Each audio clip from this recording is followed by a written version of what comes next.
સાથી મિત્રો, જે લોકો પ્રકૃતિ પ્રેમી છે અને પોતાના શરીરની અવેરનેસવાળા માટે ખાસ મળવા માટે હાજર છીએ આજે.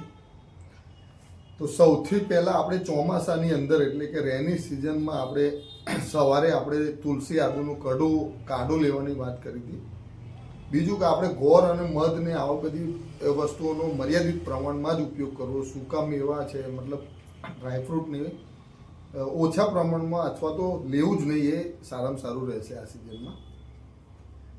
બીજું કે તાજા જ ખોરાકો ખાસ લેવા અને ઠંડા પાણી અને સ્ટ્રીટ ફૂડથી ખાસ દૂર રહેવાની નમ્ર વિનંતી કરીએ છીએ.